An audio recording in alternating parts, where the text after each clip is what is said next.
오늘은 나무와 가지란 제목으로 15장 강해를 시작하겠습니다.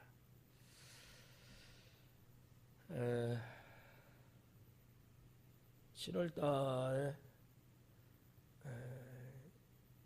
설교 큰 주제가 우리들의 이 삶에 과연 어느 정도의 영향을 주고 있을까? 너는 사랑스러운 자라는 말씀이잖아요. 근데 맥추절이 있어가지고 한 주를 할 수 없게 돼버렸어요.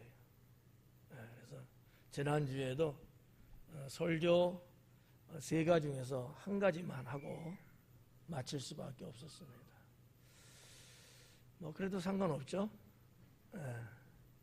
언젠간 또 하게 되겠죠.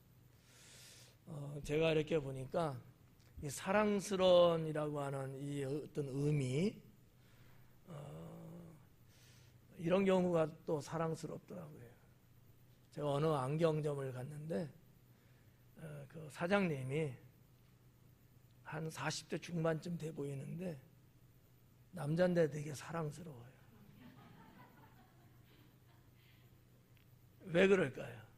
아무도 모르겠죠? 그분이 상당히 진실해요. 나는 안경을 새로 하려고 갔어. 작심하고 간 거예요. 예를 들면. 그런데 하지 마세요. 안 해도 돼요. 이러는 정도. 한 5번 가서 매번 퇴짜 맞고 돌아왔어요. 시력을 재봐도 지난번하고 똑같습니다.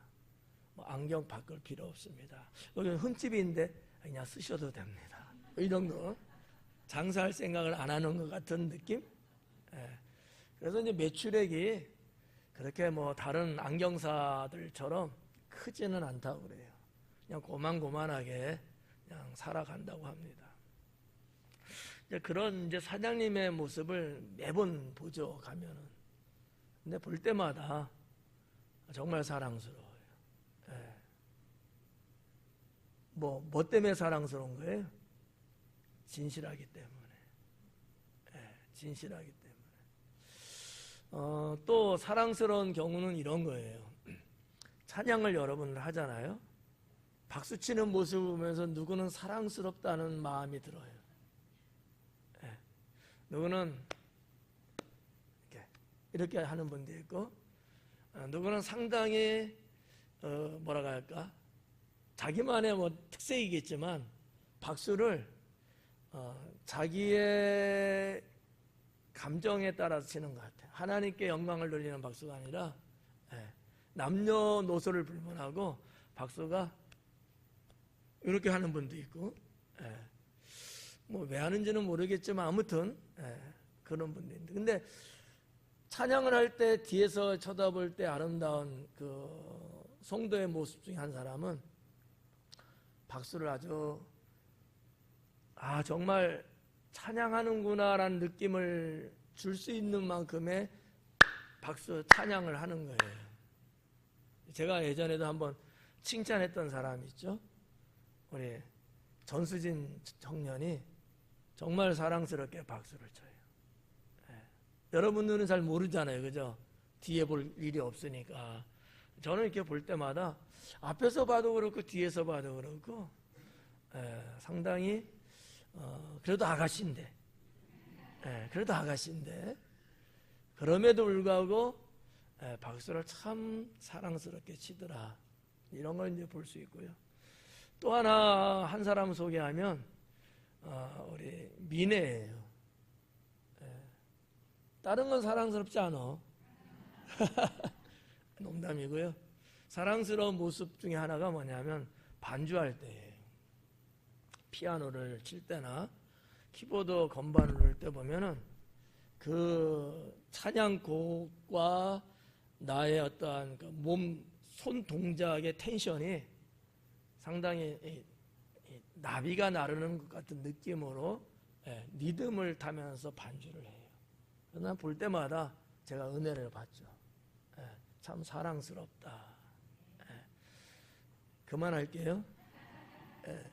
나머지는 여러분들이 그 의미를 되새기시고, 그렇구나. 뭘 엄청나게 뭐가 대단한 그것 때문에 사랑스러운 게 아니라 그냥 자기에게 주어진 삶 속에서 작은 것 하나 할지라도 거기에 정말 진정성과 신앙의 믿음과 뭐 이런 등등의 것들이 있냐 없냐 하는 거죠. 그래서 사람이 볼 때도 뭐 그런 것 때문에 사랑스럽고 감동받는데 선하신 우리 주님은 어떻겠어요? 더 하시겠죠. 그래서 하나님께 사랑스러운 자가 되면 하나님이 뭐를 못하시겠는가 라는 생각을 늘 해봅니다. 오늘 여러분들이 너무나 잘 알고 있는 포도나무에 대한 말씀이잖아요. 근데 우리는 이걸 쉽게 그냥 읽으면서 넘어가는 경향이 좀 있어요. 근데 사실 오늘의 말씀은 상당히 깊이가 있고 또 매우 영양가가 높은 그러한 말씀이에요.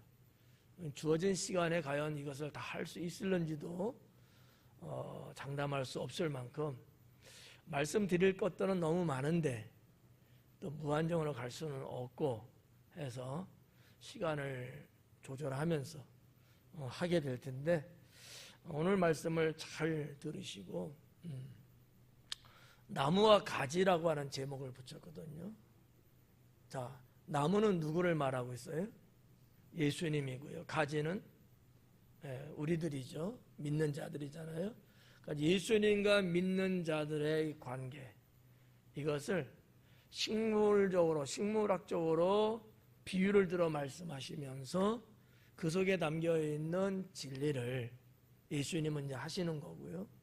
특히나 예수님의 많은 비유 말씀 중에서 특히 이 15장에 있는 이 말씀의 비유는 좀 독특하다 이렇게 볼 수 있는데 이유가 뭐냐? 하나님을 비유에 끌어들이고 있다는 사실이에요. 보편적으로 예수님의 비유는 사물이나 자연이나 상황에 대한 것을 가지고 많이 하셨거든요. 근데 이 요한복음 15장은 하나님을 비유의 하나의 섹터로 잡아 당기는 거예요. 그리고 그 하나님과 예수님 자신과 믿는 자들을 삼각 연대를 만들어서 말씀을 하고 있다는 사실이죠. 여러분들이 느낄 때는 그게 그렇게 중요할까 이렇게 볼 수는 있어요. 목사가 볼 때는 상당히 중요하고 우리가 놓쳐서는 안 될 그런 어떠한 신앙의 관계성적인 문제일 수 있다 이렇게 이제 봐지거든요. 그 부분은 제가 강연은 하지 않을 거예요. 나무와 가지라고 하는 것을 중점적으로 해서 강의를 해드릴 텐데 여러분들이 말씀을 통해서 진리를 깨닫고 은혜를 받는 그러한 시간 될 수 있기를 축복합니다. 자, 1절에 보니까 나는 참 포도나무요 내 아버지는 농부라 그래요. 나는 참 포도나무, 예수님이죠. 나는 예수님인데 예수님은 나는 참 포도나무고 내 아버지는 농부다. 아버지는 역시 하나님이고요. 자, 여기서 이제 중요한 것은 참이라고 하는 단어예요. 참이란 단어가 알레디네라고 하는 단어인데 이 알레디네라는 단어가 갖고 있는 의미, 예수님이 이 단어를 선택해서 사용했 그 의미, 이게 뭐냐라는 거죠. 좀 쉽게 말하면 참이라고 말을 했을 때는 거짓이 있다는 얘기예요. 거짓이 있다는 것을 전제하에 참이라고 말한다는 거죠. 만약에 거짓이 없다면 굳이 참이라는 말을 할 필요가 없어요. 여기부터 여러분이 이해가 안 되고 꼬이면 오늘 말씀은 이해하기는 어려워요. 자, 사람들이 예를 들면 게 우리 사람들이 만약에 여성만 있다고 한다면 굳이 여성이라는 말을 할까요? 안 하거든요. 이게 철학의 논리학적인 거거든요. 철학을 공부하신 분들은 논리학을 논리학을 별도로 공부하면 이런 부분들을 좀 이제 다뤄서 알게 될 텐데, 예수님의 이 나는 포도나무야 이렇게 말해도 되는데 왜 굳이 알레디네라고 하는 이 참이라는 단어를 썼냐라는 거예요. 상대적으로 참이 아닌 거짓이 있기 때문에 그것을 구별시키기 위해서 참이라는 단어를 의도적으로 썼다는 얘기죠. 예수님의 말씀에 보면은 이런 말씀 많이 들어가잖아요. 진실로. 그죠? 진실로. 언어의 어원적인 건 같아요. 진실, 진리는 알레데이아거든요. 알레디네라고 하는 단어를 썼어요. 하지만 언어의 변형된 의미지만 어쨌든 간에 쉽게 말하면 거짓이 있다는 것이 있어서 참이라는 말을 할 수밖에 없었다라는 거지. 그럼 무슨 얘기예요? 포도나무 같은 자들은 있다는 얘기예요. 예수님 당시에. 진짜 저 밭에 있는 포도나무를 말하는 건 아니잖아요. 포도나무 같은 이 세상에 백성들에게 포도나무 같은 자들, 지도자라든지 이런 자들은 있다는 거예요. 근데 그들은 뭐예요? 참이 아니라는 거예요. 거짓이었다는 거죠. 거기에 비해서 나는 참이다라는 거죠. 이것을 예수님은 상당히 제가 볼 때는 의도적으로 일부러 이렇게 구별지어서 말씀하고 있다라고 저는 이제 보는 거죠. 왜? 예수님 당시에 거짓이 너무 많았거든요. 한번 봐봐요. 제사장들 많이 있었잖아요. 거짓된 삶이었어요.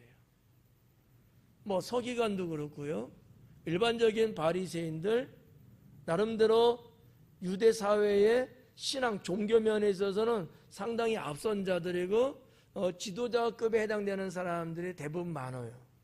그런데 그들의 삶을 보니까 순 엉터리였던 거예요. 하나님을 거명하면서 하나님이 원하는 바대로 그렇게는 살지 않았던 거죠. 그러니까 예수님 볼 땐 이것은 참이 아니고 거짓이라고 하는 사실이에요. 거짓. 그것 때문에 세례 요한이 죽지 않았습니까?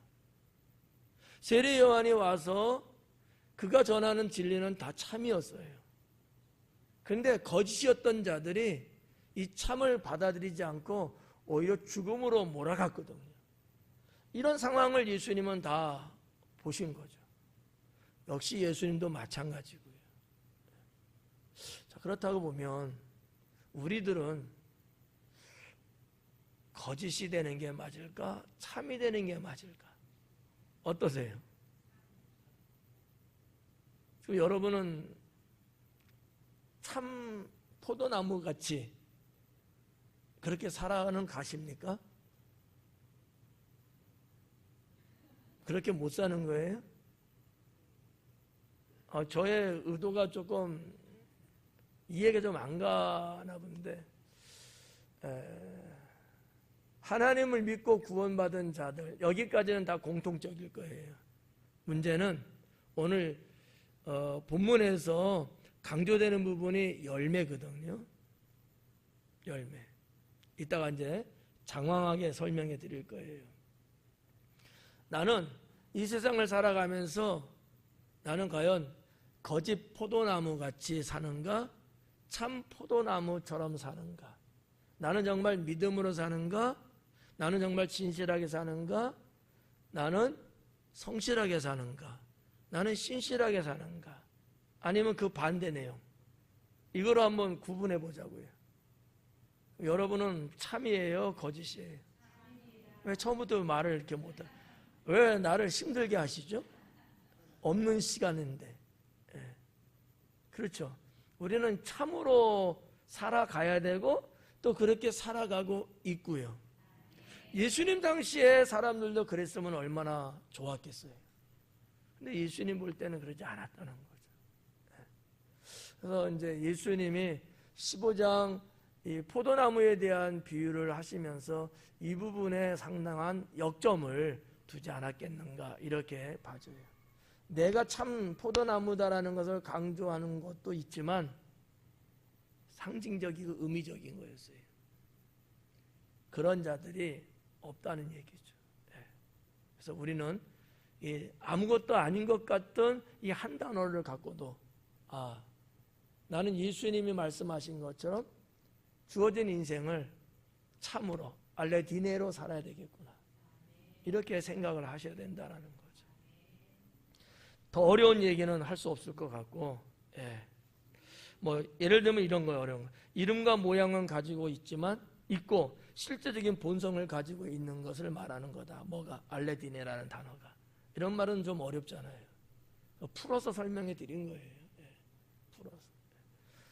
그러니까 없는데 내가 참이라고 말하는 건 우스운 거예요. 참이라는 말은 실제로 본성이나 실물이나 그것들이 다 갖고 있어요. 있기 때문에 참이라는 거야. 무슨 얘기예요? 예수님이 나는 참 포도나무라는 예수님의 어떤 본질, 본성, 실체, 역할 이런 것들이 정말 참이기 때문에 알레디네라는 단어를 썼다라는 그런 얘기거든요. 이렇게만 하죠.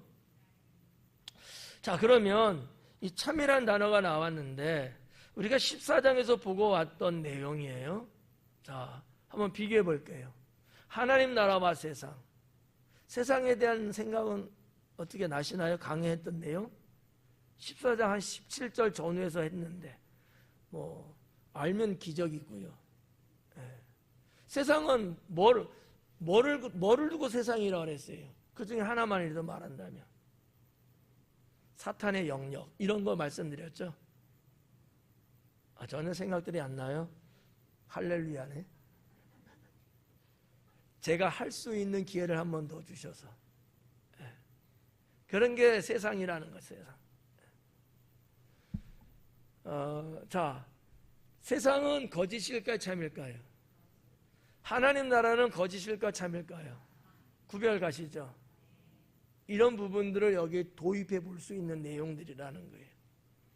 내가 참 포도나무다라는 이 포도나무에 대한 얘기는 포도나무만을 말하는 건 아니고 더 깊은 의미는 하나님 나라는 참이다라는 거예요.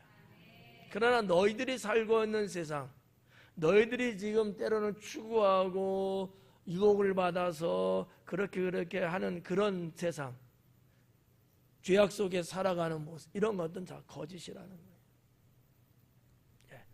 근데 거짓이나 참이나 실존하고 있다는 얘기예요. 실제적으로 있다는 얘기예요. 그러니까 실제적으로 있는 이 현상을 어떻게 살아야 될 것이냐라는 것이 예수님의 주제 중에 주제입니다.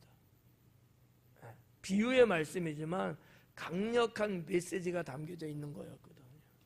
그 부분을 이제 말씀드리려고 하는 거예요.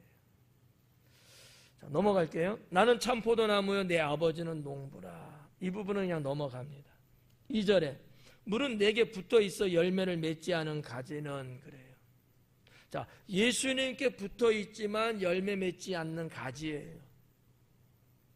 잘 생각해 봐요. 예수님께 붙어 있어요. 나무에 붙어 있단 말이에요. 예수님 안에 있대요. 그러면 우리가 그 자는 어떤 자라고 말할 수 있어요? 예수님 안에 있대요. 예를 들어서 구원받은 자 맞죠? 근데 뭐를 지적하시는 거죠? 열매를 맺지 못하고 있대요. 그러니까 유대 백성들에게 어떤 의미로 지금 이야기하시는 거라 본다면 너희들이 하나님을 아버지다 믿는다 어쩐다 말을 하면서도 너희는 열매를 맺지 않고 있는 가지에 불과하다. 이런 얘기거든요. 예수님 시대로 말하면. 그럼 오늘 지금 이 시대로 말하면 뭐예요? 우리는 다 같이 주님 안에 있습니다. 그러면 뭐가 있어야 돼요? 열매가 있어야 되잖아요. 근데 예수님은 열매를 맺지 못하는 가지라고 이야기하시는 거예요. 그러면 뭐예요? 우리의 신앙은 형식적인, 외식적인, 세속적인 신앙밖에 안 된다는 거야.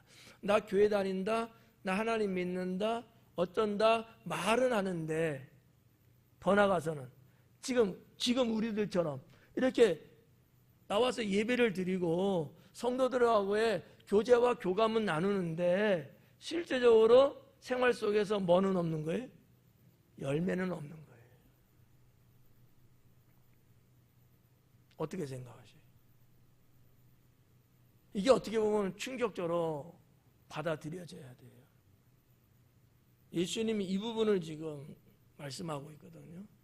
너희가 나를 주라 하면서 주여 주여 하면서도 성경 말씀에 있잖아요. 나더러 주여 주여 하면서도 하나님을 아버지라 말하면서도 때때마다 제사를 드리고 하나님께 11조를 드리고 헌물을 드리고 하면서도 뭐가 없는 거예요? 생활 속에서 하나님이 원하시는 열매, 하나님이 원하시는 삶은 너희들이 안 살고 있잖아. 그 얘기거든요. 그러니까 이게 신앙생활을 우리가 하면서 좀 외식적인 껍데기 같은 신앙생활을 우리는 철저하게 청산해야 합니다. 그런 말 있잖아요. 모태신앙은 못된 신앙이라고. 근데 정말 모태신앙인들이요, 신앙생활 잘하는 사람은 정말 잘하죠. 그렇지 않은 사람에 비해서 몇 곱절은 잘할 거예요. 잘하는 사람은. 근데 제가 볼 때에 10명이면은 한 2-3명만 정말 잘하고요, 한 7명 내면은 잘 안 해요. 이유는 여러 가지 있겠지. 너무 하나님의 은혜 가운데 사는데 그 은혜를 몰라. 모든 게 다 하나님의 은혜. 내가 모태 신앙인이잖아요. 그래서 하나님의 은혜를 입으면서 잉태됐고 출생했고 살아가는데 그걸 몰라. 모태 신앙인들이.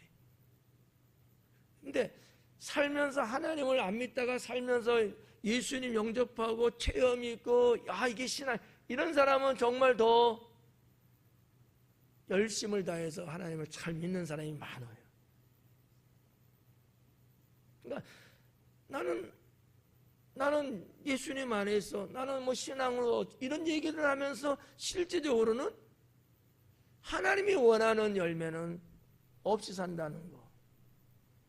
이게 2000년 전 예수님이 하신 말씀이지만 오늘날 우리들에게 하시는 말씀일 수 있어요. 나는 뭐 직분적으로 장로네, 권사네, 안수집사네 이런 직분을 이야기해요. 나는 방진수 모님께 뭐 누구다면. 근데 거기에 맞는 삶은 안 사는 게 문제 아니겠냐는 거죠. 그렇잖아요. 이런 부분들, 예수님의 눈에 들어온 당시의 유대인들의 삶과 신앙은 너무 형편없었다라는 거죠. 이 부분을 예수님은 언급을 하시면서 열매 맺는 사람이 되기를 원하셨던 거죠. 그래서 이제 뭐 하나님 나라와 세상, 거짓과 참에 대한 말씀을 아마 의도적으로 14장에서 다뤘던 부분을 15장에 와서도 여전히 조금 의미적으로는 다루고 있는 것 아닐까, 이렇게 이제 볼 수 있고요. 또 이런 부분도 있어요. 참과 거짓에 대한 얘기인데 예수님은 참 성전이고요. 예루살렘 성전은 거짓 성전이다, 이렇게도 볼 수 있다는 거지. 성전 자체가 거짓은 아닌데 그 성전에 있는 이들, 그래서 예루살렘 성전을 세속의 성전으로 바꿔버린 자들, 이건 다 거짓이라고 하는 거죠. 우리 교회도 마찬가지예요. 하나님의 교회고 그래서 성전이긴 한데 여기를 출입하고 여기에서 살아가는 이들이 거짓된 자들이라면 결국 우리 교회는 거짓된 교회가 될 수밖에 없죠. 정말 하나님이 세우신 것이고 하나님이 주인이신 교회로서의 성전이 되려면 우리들이 참의 인생을 살아야 된다는 거죠. 열매 맺는 인생 말이에요. 예. 자, 그런 부분들이 이제 1절과 2절에 담겨져 있는 내용들인데, 그래서 2절은 내게 붙어 있어 열매를 맺지 아니하는 가지. 내게 붙어 있어. 근데 열매는 못 맺어. 우리 보면은 주변에도 이렇게 가지들 보면 분명히 나무는 살아 있어요. 나무는 괜찮아요. 그런데 보면은 가지들이 말라 죽어 있는 것들이 있잖아요. 네, 그런 게 있잖아요. 그렇게 생각하시면 돼요. 내게는 붙어 있는데 열매는 못 맺어. 네. 예수님의 무화과나무 비유 아시죠? 예수님은 열매 맺지 못하는 나무는 어떻게 했어요? 찍어 불에 던졌어요. 네. 그러니까 내게 붙어 있으면 당연히 열매 맺어야죠. 이게 식물의 본질이에요. 그러지 않는다는 얘기는 이 가지는 병들었다든지 말라 죽어가고 있는 거예요. 그러면 당연히 열매 못 맺죠. 그 얘기 아주 간단하고 아주 쉬운 거를 통해서 하나님은 진리를 말씀하고 있다는 거죠. 우리는 이런 부분들을 한번 생각해 봐야 되지 않겠나. 내가 예수님께 붙어 있는 건 맞는데 그런데 나는 열매를 맺고 있는가 라는 부분이 되겠죠. 자, 또 뭐라 그래요? 열매를 맺지 아니하는 가지는 아버지께서 그것을 제거해 버리시고. 농부잖아요. 네. 왜 그래요? 왜 제거하시죠? 쓸모가 없으니까, 열매를 못 맺으니까. 그렇죠? 그거는 1차원적인 얘기예요. 2차원적인 얘기는 왜 열매 맺지 못하는 나무는 잘라버릴까? 왜 그럴까? 그것이 있으므로 열매 맺을 수 있는 가지마저도 열매 못 맺게 하거든요. 열매가 탐스럽고 풍성하게 맺혀야 되는데 그렇지 않는 나무 가지들이 있음으로 해서 양분은 소비돼 버려요. 잘라줘야지만이 나머지 열매 맺는 가지들이 풍성한 열매를 맺을 수 있거든요. 이게 식물이에요. 우리도 마찬가지라는 거죠. 말이 조금 오해될 수도 있지만 하나님을 잘 믿고 잘하려고 하는 사람이 있는 반면에 그렇지 않고 회방하고 딴지 걸고 비방하고 막 이런 사람도 있어요. 이런 사람들 때문에 신앙생활 잘하려고 하는 사람들마저도 힘들게 되고 고통 속에서 좌절할 수도 있거든요. 이런 식물의 개념으로 보면 가지치기 해야 돼요. 어쩔 수 없어요. 교회에서는 가끔 해도 너무한다. 정말 이건 아니다 했을 때는 가지치기를 하는 거거든. 이게 이제 무서운 거죠. 우리 다 정신 차려야 돼요. 언젠가 여러분 누군가는 가지치기 제가 할런지 몰라요. 그렇잖아요. 누구 한 사람 때문에 나머지 성도들이 다 힘들어하는 거야. 우리 교회에서도 한두 번 있었어요. 제가 가지치기 했어요. 어쩔 수 없어요. 한 사람 때문에 모든 사람이 병이 들고 오염이 되고 우리 교회의 영적 분위기가 흐트러지고 사탄이 역사하게 되고 가지치기 할 수밖에 없어요. 출거시켰어요. 네. 나는 아니겠지 착각하면 안 돼요.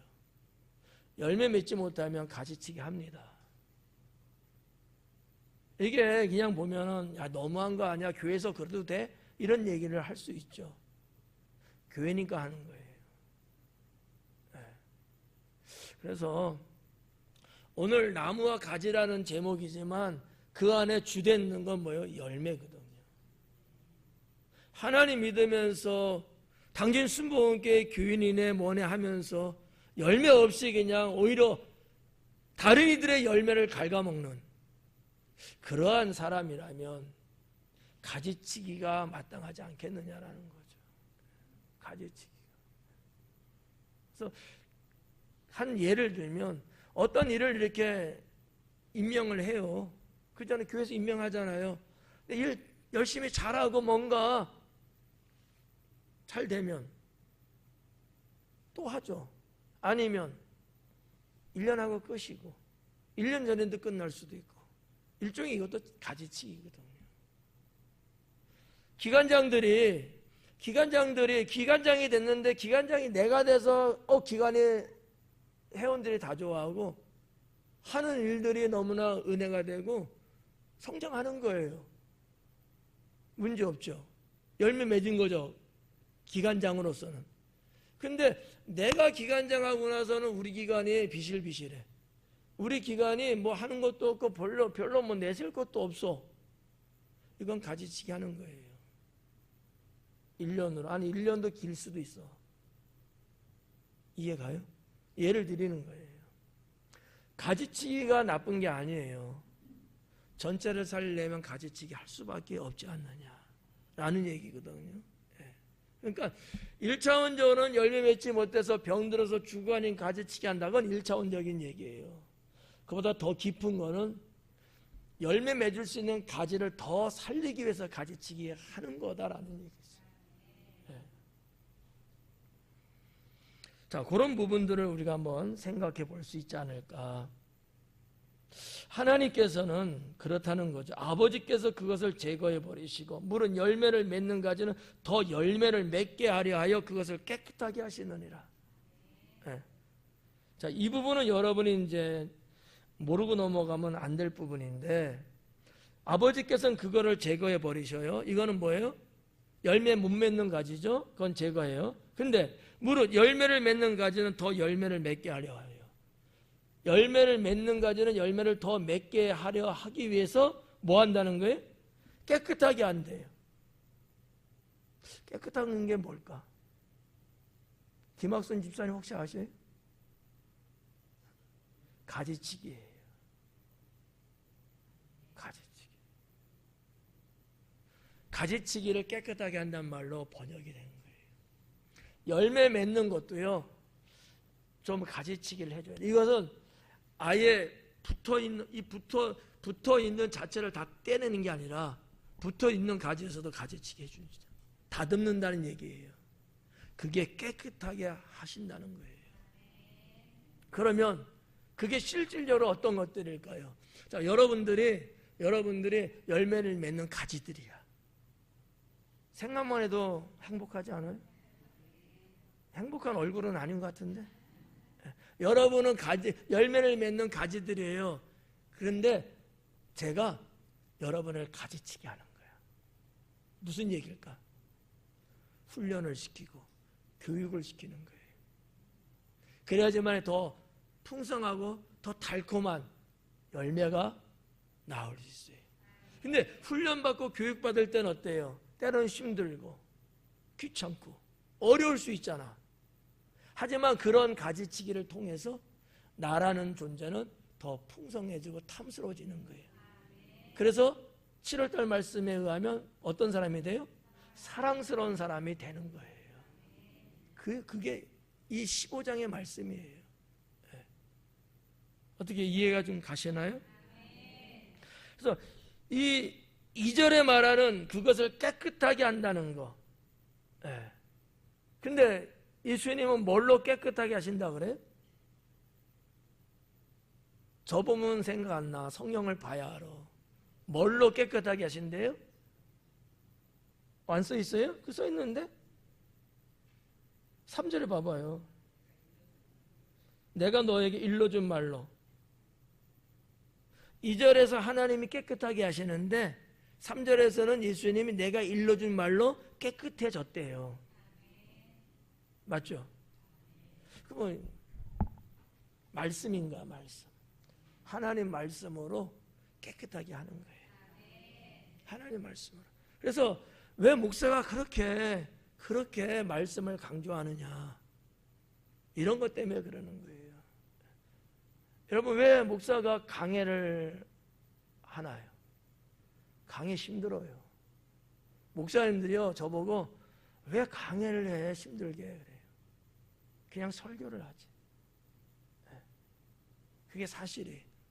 물론 설교가 뭐 우습게 보는 건 아닌데 강해에 비해서 설교는 정말 쉬워요. 강해는 어려워요. 언어도 다 해야죠. 배경 다 해야죠. 지리, 문학 다 해야죠. 아까도 말씀드렸잖아요. 철학적인 부분, 논리학적인 부분도 나와요. 그런 부분도 해야죠. 물론 공부를 다 한 거고 다 숙지된 거기 때문에 그냥 할 수 있다? 그렇지 않아요. 성경 14장에서 말씀한 것과 15장에 말씀한 것이 그냥 보기엔 똑같은 건데 달라요, 내용이. 주님이 이 말씀을 여기 때는 무슨 의미로 했는지 저기서는 무슨 의미로 했는지 이게 다르거든요. 설교 때는 그렇게 설명을 못하죠. 왜 이렇게 힘들게? 어제도 어느 목사님이 전화해서 통화를 했는데 왜 목사님 그렇게 힘들게 목회하냐고, 왜 이렇게 열심히 하냐고. 내가 해야 되니까 해야지, 내가 열심히 해야지 성도들도 살지. 그랬더만 그런 사람이 없어요. 그래. 요즘 그런 사람 없대, 목사님들이. 자기가 알고 있는 수많은 사람들 그중에 딱 한 사람만 그런 사람이 있대, 감리교회. 나머지는 다 요즘은 특히 코로나 지나고 나서는 그렇대. 자기도 힘들어서 못하겠대. 그래서 제가 어제도 한 밤 10시까지 거기 있다가 갔거든요. 준비하다가. 말씀이 이만큼 중요하기 때문에 그렇다는 거예요. 제가 시간을 할애하는 부분은 말씀이 많거든요. 그러니까 내가 일러준 말로 너희는 이미 깨끗하여졌다라는 거야. 일러준 말은 주님 말씀이잖아요. 근데 이미 깨끗해졌대요. 예수님이 말씀해 준 것 같고 이미 너희는 깨끗해졌대. 그러면 아까도 봤지만 깨끗하게 하는 거는 뭐예요? 말씀이잖아요. 그러면 너희는 이미 깨끗해졌대. 자, 예수님의 사역 속에서 이와 같은 의미의 말씀을 한 적이 뭐가 있을까? 라고 물으면 실례겠지. 세족식이에요. 예수님이 제자를 쭉 시켜주다가 베드로가 묻잖아요. 아유, 이거 안 돼, 이건 안 돼. 어떻게 그럴 수 있으니까? 그러잖아요. 그래서 이제 설명이니까, 그럼 몸 다 씻어주세요. 막 그러잖아요. 그러니까 예수님이 뭐라고 그러세요? 다 할 필요는 없다. 이미 깨끗해졌고, 발만 닦으면 된다. 그러니까 그 부분을 우리는 이 3절에서 한번 생각해 볼 수 있다. 이미 깨끗해졌대요. 내가 일러준 말로 너희는 다 깨끗해졌대. 내가 이미 너희를 다 깨끗하게 했다는 거예요. 그래서 예수님이 제자들의 발만 닦아도 된다는 말씀이었거든요. 그러면 제자들은 듣네 안 듣네, 뭐 믿네 안 믿네 해도 하나님 말씀은 능력이라 이미 그들에게 임재하신 거예요. 그 말씀이 그들 안에 들어가서 그들의 죄악된 것을 씻어내는 겁니다. 뭐가 하는 거예요? 뭐가 하는 거예요? 말씀이 하는 거예요. 근데 말씀을 어떻게 해야지? 그런 말씀을 내 안에 내가 가질 수 있냐고요? 믿는 거죠. 아멘 하는 거죠. 내가 받아들이는 거예요. 내가 딱히 뭘 하는 건 없어요. 근데 그 능력되는 그 하나님 말씀이 내 안에 들어오면 나를 그렇게 깨끗하게 만들어버려요. 근데 말씀을 못 듣고 예배 시간 그냥 지나가 버리는 거야. 그 영혼은 깨끗해질 수 있을까요? 깨끗해질 수가 없어요. 여러분, 세탁기를 돌리는데 맹물만 돌리는 거하고 세제를 풀어서 돌리는 거하고 결과는 같을까요, 다를까요? 목사가 이런 것까지 비유를 들어야 되나요? 다르잖아요. 아주 평범하고 아주 그냥 일반적인 경우잖아. 주님의 말씀이 내 안에 들어오면 되는데 들어오게 하는 방법은 간단해요. 내가 믿는 거예요. 예, 내가 받아들이는 거거든요. 그러면 그 말씀이 내 안에서 나를 살게 해요. 예전에는 내 영혼이 더러웠거든요. 5만 가지 오물로 가득했어요. 죄악이 너무나 많았어요. 그래서 구원받을 수가 없었던 거야. 근데 주의 말씀이 내 안에 들어와서 내 영혼을 정결케 해요. 나는 그렇게 작업한 적 없어요. 주님이 하시는 거예요, 주님이. 예. 그런 말씀이거든요. 예. 여러분, 말씀에 대해서 성경에서 몇 가지 이야기하고 있어요. 영혼을 지켜주는 것이 말씀이다 라는 것도 있고, 또 이 말씀은 생명을 자라나게 해준다는 거예요. 그래서 성경에서 비유적으로도 말씀하고 있지만 이 말씀을 뭐로 비했냐? 비, 이슬 이런 거로 말씀하고 있어요. 우리 여러분들이 그나마 좀 알고 있는 말씀이 뭘까? 새벽 이슬 같은 누구? 주의 청년들이. 새벽 이슬 같은 주의 청년. 사람들이 이거 무슨 뜻인지 알고 말하는 걸까? 아, 이슬이라는 게 좋고 신선하고 뭐 공기 오염되지 않은 상태에서 내려오는 거니까 야, 좋은 거다 이렇게만 생각하면 할 거라고. 그게 아니에요. 새벽 이슬 같은 주의 청년이에요. 하나님께 구원받고 정결하게 된 청년을 말하는 거거든요. 이런 거를 풀어서 설명해 주지 않으면 모르죠, 당연히. 수많은 사람들이 뭔지 모르고 그냥 좋은 말귀니까 그냥 쓰는 거예요. 그냥 그게 아닌 거야. 이미 하나님께 말씀을 통해서 영혼이 정결하게 되고 주님 앞에 신실한 자가 된 청년들이에요. 그거를 새벽 이슬 같으니라고 한 거야. 새벽 이슬 오염 안 된 거잖아요. 새벽 이슬은. 그리고 그 새벽 이슬은요 아무것도 아닌 것 같지만요 그 이슬이 내림으로 인해서 모든 식물 생물을 살게끔 해줘요. 이슬이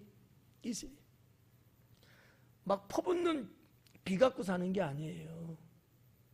이슬 갖고 살리는 거거든요.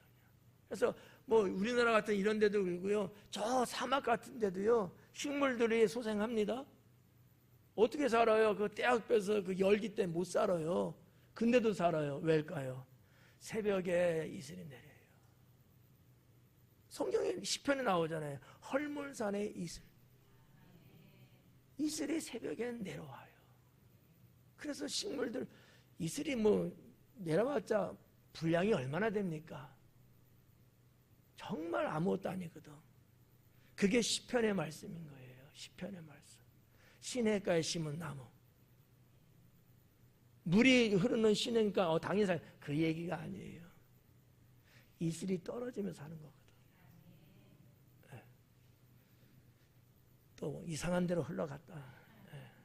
그러니까 말씀에 대해서 성경이 말하는 거 비라고도 이야기하시고 이슬 갖고도 이야기를 하시거든요. 이런 어떤 비유적인 말씀, 생명을 자라게 하는 게 말씀이다라는 걸 하는 거고, 또 하나는 영적 갈증을 해소시켜주는 게 말씀이다라는 거죠. 영혼이 메마른 사람들이 있어요. 우리가 신앙생활 하다 보면 영혼이 메마를 때 있죠. 갈증을 느낍니다. 영적 갈증이죠. 말씀이 공급돼야 살아요. 네. 이거를 성경에서는 생수라고 표현한 거죠. 그 배에서 생수가 강물처럼 흘러넘치는 거. 그것도 역시 말씀이에요. 그러니까 말씀이라는 것은 이렇게 깨끗하게 해주는 거야. 이건 살게끔 만들어주는 거야. 이런 말씀이 없이 하나님을 믿는다는 거, 이거는 있을 수가 없죠. 당시 유대 사회에 그 잘났다고 하는 사람들 말씀이 없었어요. 그래서 그 모양이었던 거죠. 우리도 마찬가지 아닐까라는 거죠. 자, 넘어가서 3절 말씀을 그렇게 좀 보시면 될 것 같고요. 4절에 내 안에 거하라 나도 너희 안에 거하리라. 너 가지가 포도나무에 붙어있지 아니하면 스스로 열매를 맺을 수 없음 같이 너희도 내 안에 있지 아니하면 그러하리라. 자, 여기서부터는 이제 열매에 대한 말씀이 나옵니다. 내 안에 거하라 나도 너희 안에 거하겠다. 이거는 예수님이 여러 차례 하신 말씀이거든요. 내가 너희 안에 너희가 내 안에. 우리가 지난 14장을 보고 오면서도 그랬어요. 연합, 일체 이런 단어를 제가 쓰면서 설명해 드렸는데 15장에서도 역시 똑같이 말씀하고 있습니다. 너무나 중요하기 때문에 그러지 않았을까?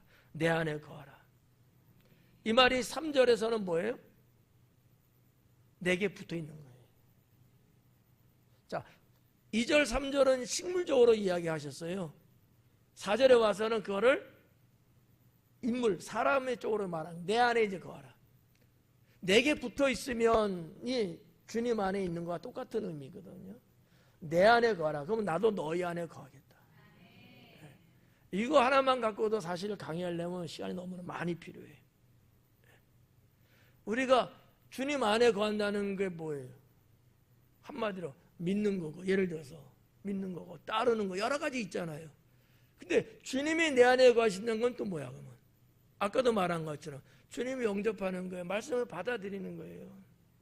말씀은 곧 하나님이시라. 말씀은 주님이셔요. 그리고 하나님이시구나. 그 말씀이 내 안에 있어요. 이제는 내가 산 것이 아니요 내 안에 계신 그리스도께서 하신 것이라. 그런 말씀들이거든요. 그래서 이런 내용들을 우리가 한번 보면, 제가 여기 그 원어에는 메이나테라고 하는 단어로 되어 있어요. 예. 거한다라는 단어. 거한다. 내 안에 거하라. 나도 너희 안에 거한다. 이 거하다라는 단어가 메이나테인데, 이 메이나테가 가지고 있는 예수님 안에 내가 거한다는 것이 어떤 것들인가 한 몇 가지로 한번 실예를 한번 정리를 해봤어요. 이런 겁니다. 예수님 말씀을 받아들이는 것. 충분히 이해가죠? 예수님을 믿음으로 영역 안에서 산다는 것. 예수님을 믿음의 영역 안에서 살아. 내가 예수님 믿는데 그 영역 안에 사는 거야. 신앙생활을 말해. 예를 들면 지금 이런 거죠. 예배 생활하고 기도 생활하고 말씀 생활하고 이런 것들. 이런 것들이 예수님 안에 거한다는 얘기예요. 예수님 안에 거하지 않는 자들은 이런 데 있을 수 없어요. 여기 왜 있어요? 불가능하죠. 아까 봤죠? 나무에 붙어는 있어요. 이 안에 있어요. 근데 열매를 못 맺어. 붙어는 있잖아요. 그런 것처럼 이렇게 지금 영역 안에 있다는 얘기는 예수님 안에 있다는 얘기예요. 구분 갈까요? 네. 세 번째는 하나님 말씀을 벗어나지 않는 거예요. 내가 하나님 믿습니다 이렇게 말하잖아요. 우리는 그렇게 우리는 의식하고 살잖아요. 근데 하나님 말씀을 벗어나지 않고 사는 거야. 내가 특별하게 무슨 뭐 엄청나게 뭐를 잘해서가 아니라 그래도 내가 기본적으로 하나님 말씀 안에서 사는 거예요. 무슨 얘기냐? 경건 생활을 말하는 거예요. 하루하루 매 순간순간마다 내가 뭔가 그래도 말씀의 이 테두리 안에서 있는 거예요. 뭐 중앙에 있든 변두리에 있든 뭐가 있든지 간에 그래도 내가 말씀 안에 산다는 거지. 이게 예수님 안에 거한다는 뜻이다 라는 얘기죠. 네 번째는 하나님 말씀을 따라 산다는 거예요. 좀 더 고강도죠. 이거는 말씀 따라 사는 거예요. 누가 해당될까 여기에? 누가 해당돼야 돼요? 내가 해당돼야지. 누가 해당돼야 돼요? 내가 해당돼야지. 하나님 말씀을 따라 사는가? 아까는 그냥 그 넓은 테두리 안에 그냥 있는 거야, 있는 거야. 이거하고 말씀을 따라서 내가 사는 거하고 전혀 다르죠? 그런 것도 예수님 안에 거한다라고 볼 수 있다는 거지. 마지막 하나 더. 예수님을 기억하고 생각하며 사는 거죠. 매 순간마다 주님을 기억하고. 어떤 사물을 보고 어떤 사건을 만나고 뭐 어쩔 때 주님이 생각이 나고 주님의 말씀이 생각이 나고 주님을 생각하면서 오늘 하루도 잠에서 일어나서 하루 시작할 때 주님을 생각하고 말씀을 생각하고 그렇게 사는 거예요. 이런 게 다 뭐예요? 주님 안에 거한다는 거지. 그러한 자는 주님도 거하시게 돼요. 자, 그러면 여기 열매라는 말씀이 나왔잖아요.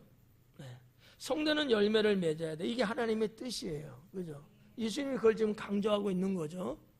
열매를 맺어야 돼. 뭐 어떻게 하면 열매를 맺을 수 있을까?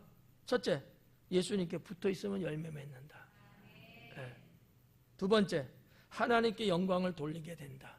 내가 열매를 맺게 되면 어떻게 될까? 하나님께 영광 돌리게 돼요.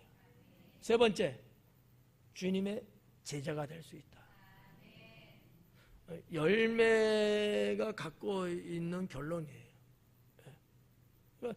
열매를 못 맺으면 나 때문에 주님이 영광도 받는 일도 없고 그런 내가 주님의 제자라고 말하는 것도 웃기고 그렇잖아요. 근데 예수님은 지금 뭐라 해요? 선택한 제자들이 있지만 선택했기 때문에 제자가 아닌 거예요. 이들을 제자답게 훈련을 시키고 있고, 그러기 위해서 너희가 뭐 해야 된다? 너희가 내 안에 있어야 된다는 거예요. 나를 떠나서 너희가 아무것도 할 수 없다라는 말씀을 오늘 본문에서도 하고 있는 거예요. 너희가 아무리 어쩌고저쩌고 해도 나를 떠나서는 너희는 아무것도 못해. 너희는 내게 붙어 있어야, 내 안에 있어야 너희는 참 내 제자가 될 수 있다. 이 얘기를 하고 계시는 거거든요. 그거를 그냥 퉁쳐갖고 지금 말씀드리는 거예요. 그러면 하나 더 할게요. 자, 예수님께서 말씀하시는 열매는 도대체 뭘까? 열매를 계속 강조하신 거거든요. 열매.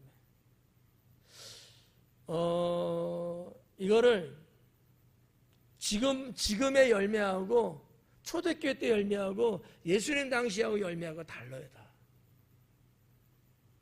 두 가지는 제가 오늘 다루지는 않을 거고요. 시간도 안 되고, 하나만, 예수님 당시에 예수님이 생각하시는 열매가 있어요. 예수님 사역하신 그 당시의 유대 사회에 예수님이 생각하는 열매예요. 초대교회 때는 성령의 열매가 있어요. 그죠? 있잖아요. 그거는 제가 말씀드리지 않을 거예요. 예수님 당시 예수님이 지금 뭐를 말하는데 그게 도대체 뭐냐? 그 열매를 보자는 거죠. 한번 볼게요. 첫째, 사랑과 공의. 예수님께서 그 당시에 말씀하시는 열매가 뭐냐? 사랑과 공의였다는 거예요. 사랑과 공의. 이게 마태복음 23장 23절에 나오는 내용들인데, 유대 백성들 사이에 또는 그들의 지도자들에게는 이 사랑과 공의가 없었어요. 그래서 그거를 예수님이 이야기를 하셔요. 그 시대는 그랬다. 사랑과 공의가 없다. 그러면서 예수님이 뭐를 말해요? 긍휼을 이야기하셔요. 자비와 긍휼을 베푸는 거. 그게 없었어요. 우리가 강해 사복음 쭉 하면서 왔잖아요. 오히려 어느 정도예요? 과부가 됐어요. 재산이 조금 있대요. 그래서 이 재산을 뭔가 관리해 줄 수 있는 사람이 그 당시에 있었거든요. 맡겼어요. 이것까지도 훔쳐가요. 등쳐먹는 거죠. 이 정도로 사회가 부패하고 당시 지도자들이 이렇게 죄악에 많이 노출되어 있었어요. 이걸 예수님이 아시는 거예요. 너희가 하나님을 아버지라 하면서, 너희가 그렇게 믿는다고 하면서, 너희가 그렇게 경건하게 한다면서 왜 도대체 너희의 삶은 이렇게 더럽냐는 거야. 왜 이렇게 죄악으로 관영하냐는 거죠. 열매가 없다는 거예요. 하나님을 믿는 자들이라면 그러면 안 되지. 이걸 말씀한 거거든요. 이사야서 5장 같은데 우리가 다루고 왔습니다만 거기서도 뭐를 말해요? 믿음, 긍휼 이런 것들을 말씀한 거거든. 이사야서 5장에도 제가 이 부분을 신랄하게 제가 설명해 드렸거든요. 당시 유대 백성 이사야 선지자 때예요.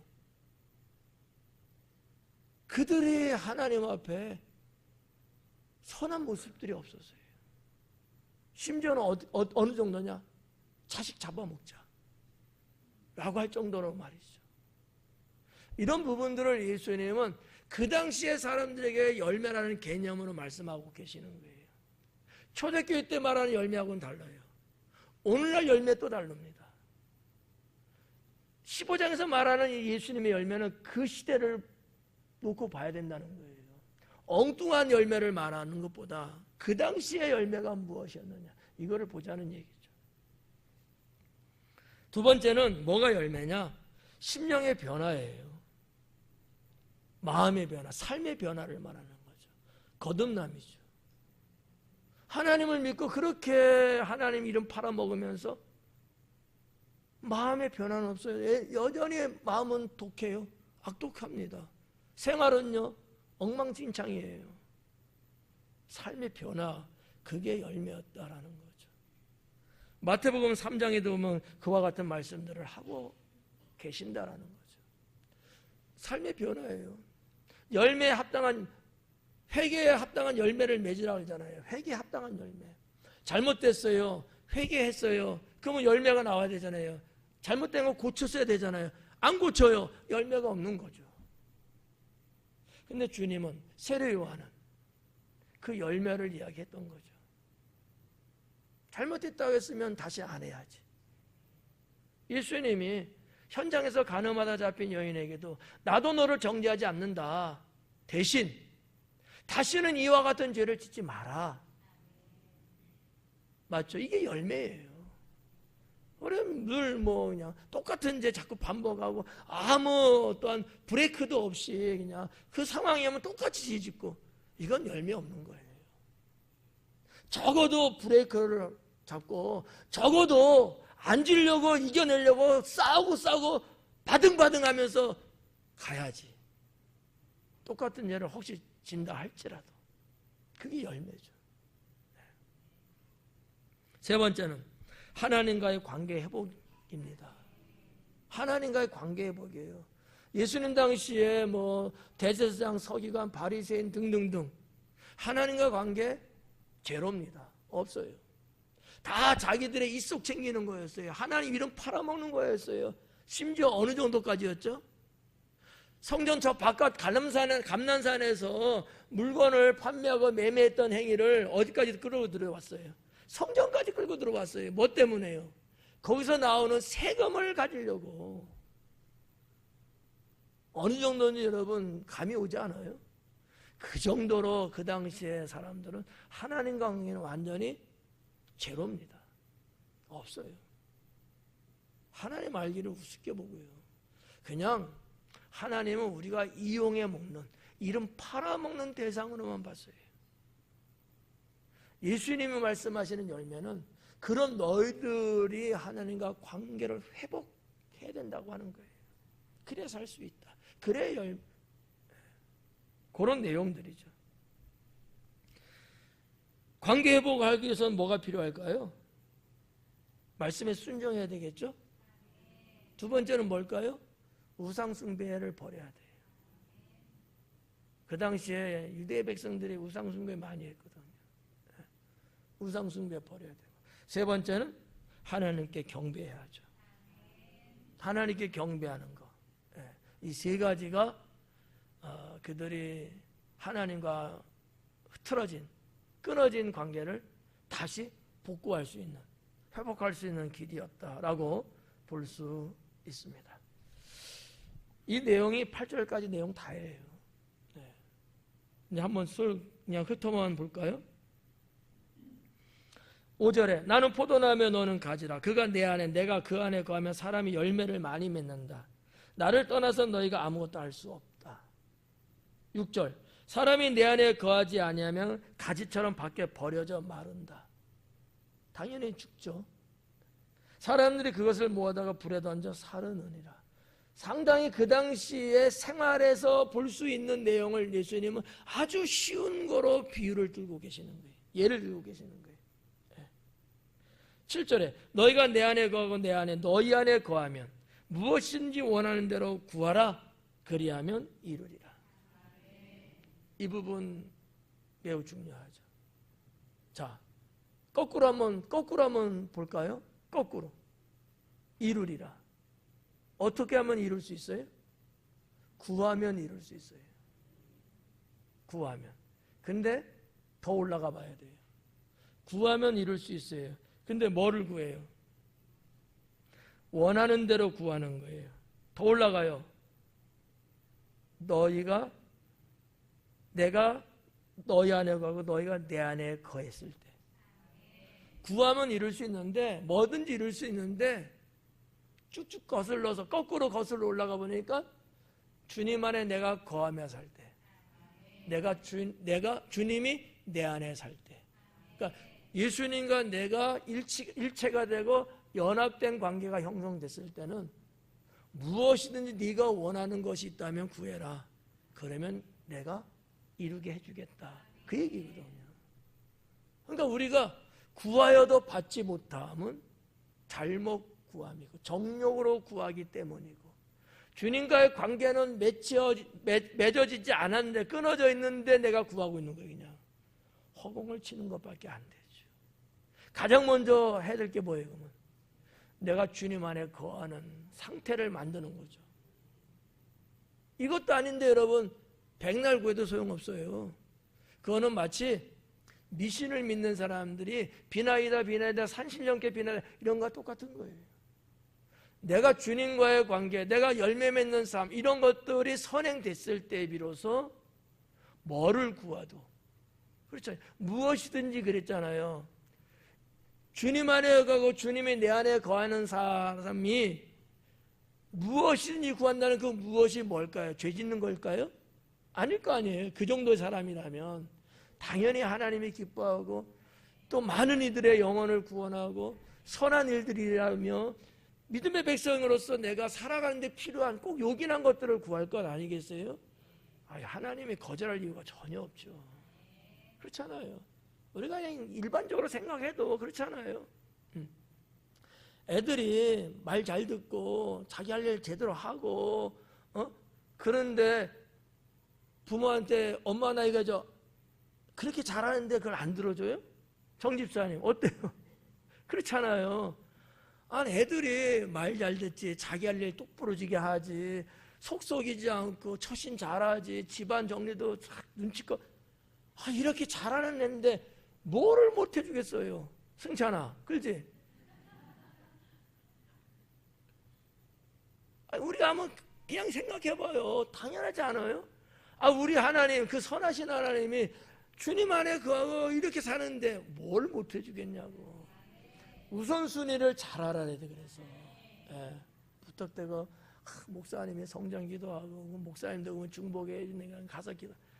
그래, 맞아, 맞는데 내가 먼저 하나님과의 그런 어떤 관계가 회복되고 그렇게 돼야 된다는 거, 이게 우선순위의 영순이다. 영순이. 알았지? 사랑하는 여러분, 이게 오늘 말씀이에요. 마지막 8절인데 너희가 열매를 많이 맺으면 내 아버지께서 영광 받으실 것이요. 말씀드렸잖아요. 너희가 내 제자가 되리라. 열매라고 하는 것은 단순하게 곡물을 거둬들인 개념의 어떤 열매가 아니라 결국은 주님의 제자, 참 제자가 되는 것까지 예수님은 말씀하고 계십니다. 오늘 말씀 조금 길었습니다만 속사포로 했는데도 이렇게밖에 안 돼요. 더 많은 내용들이 사실 이 속에 담겨져 있죠. 근데 여러분들이 많이 또 이해가 되고 또 잘 받아들이는 것 같아서 감사하고 다행스러운 것 같아요. 기도하겠습니다.